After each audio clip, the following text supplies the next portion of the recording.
this morning in this bulletin, the US has launched a major military operation against the Islamic State group in Syria. According to the Pentagon, US fighter jets, attack helicopters and artillery struck more than 70 Islamic State targets across central Syria on Friday. Officials said the strikes were carefully planned and aimed at degrading the group's operational capabilities in the region.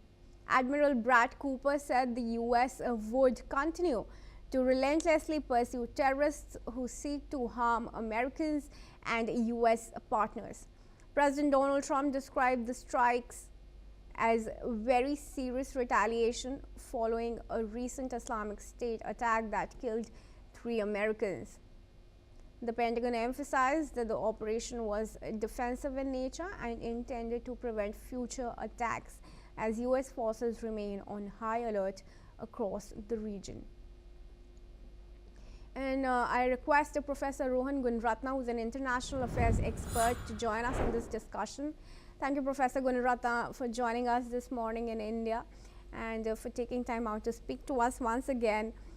Professor, now the US strikes, do you think these are much warranted given the nature of Islamic State attacks? They're resorting to asymmetric warfare in different parts of the world. There's also a link that has emerged in connection to the Bondi Beach shooting, and now the US strikes, of course, in retaliation to the death of 2 American soldiers there. How do you see?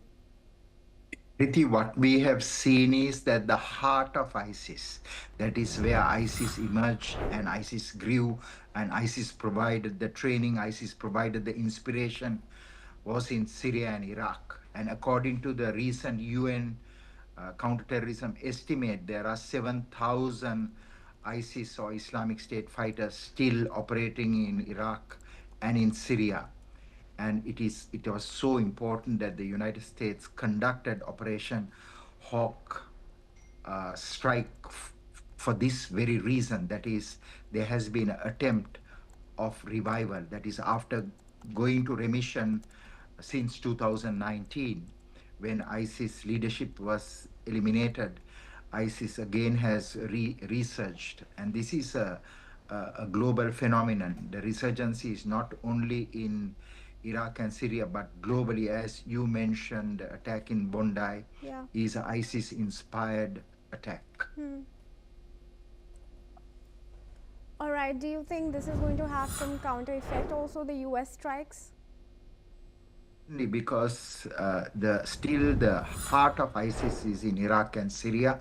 Of course, there are people who draw inspiration from the ideology, and also ISIS Central will still continue to instigate attacks. So it's important to hit the head and also cut the arms and the limbs, meaning wherever ISIS has built infrastructure, such as some of the places in Sydney, the madrasas that preach the ISIS ideology, the madrasas and the mosques that preach the ISIS ideology, the preachers who go around preaching ISIS ideology, they have to be taken into investigation, and if found guilty, they have to be rehabilitated or sentenced. So what is key is fighting both in the center and in the periphery. The US attack is very timely because 3 US personnel were killed over the weekend and last weekend, and it is so important after Bondi attack for the governments worldwide to reassess the resurgence of ISIS and take decisive action to ensure that this group does not sustain beyond this point. Yeah. Professor Gunratna, do tell us about some of the aspects of the modus operandi of the ISIS, given that last we knew of the caliphate coming down in 2019. ISIS had a physical caliphate in 2014, 15, 16, 17, 18, but in 2019, the Kurdish forces working with the Americans and with the Europeans and the Arab nations, they dismantled that structure along the Euphrates River.